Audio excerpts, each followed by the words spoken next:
جی جواد، بتائیے گا کہ لیاری میں teaching and non teaching staff جو ہے وہ عدالتی احکامات کے باوجود جو ہے وہ اب تک مستقل نہیں کیے جا سکے، وجوہات کیا ہیں؟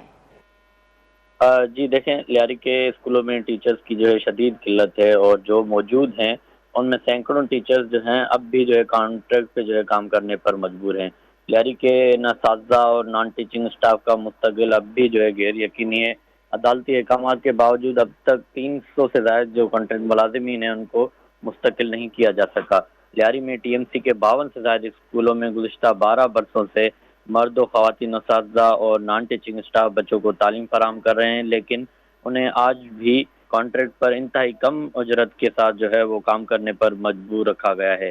ذرائع کے مطابق لیاری کے 120 کانٹریکٹ ملازمین نے اپنی مستقلی کے لیے سندھ ہائی کورٹ سے رجوع کیا تھا، جس پر عدالت نے 16 جون 2025 کو فیصلہ دیا تھا، اور فیصلہ سناتے ہوئے سیکرٹری لوکل گورنمنٹ کے ایم سی اور ٹی ایم سی کو ہدایت کی گئی تھی عدالت کی جانب سے کہ 3 ماہ کے اندر ان تمام کانٹریکٹ ملازمین کو جو ہے وہ مستقل کیا جائے۔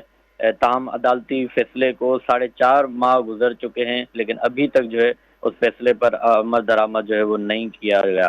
اساتذہ کا کہنا ہے کہ وہ برسوں سے بچوں کو تعلیم دے رہے ہیں، مگر حکومت کی بے حسی کے باعث ان کا روزگار جو ہے وہ اب بھی غیر یقینی صورتحال کا شکار ہے۔ اساتذہ نے وزیر اعلیٰ سندھ اور وزیر بلدیات سے اپیل کی ہے کہ وہ عدالتی حکم پر فوری عمل درآمد یقینی بنائیں تاکہ ان کے جو روزگار ہیں ان کو مستقل تحفظ فراہم کیا جا سکے۔ جی دیکھیں کہ نا ہر سال یہ ان کا کانٹریکٹ رینیو ہوتا ہے، ہر سال کانٹریکٹ ہوتا ہے ان کا۔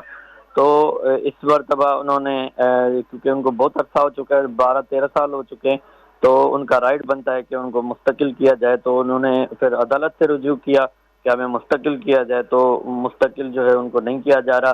البتہ وہ جو ہے ابھی تک کانٹریکٹ پہ تو اپنا کام جاری رکھے ہوئے ہیں۔ جی جی بہت بہت شکریہ۔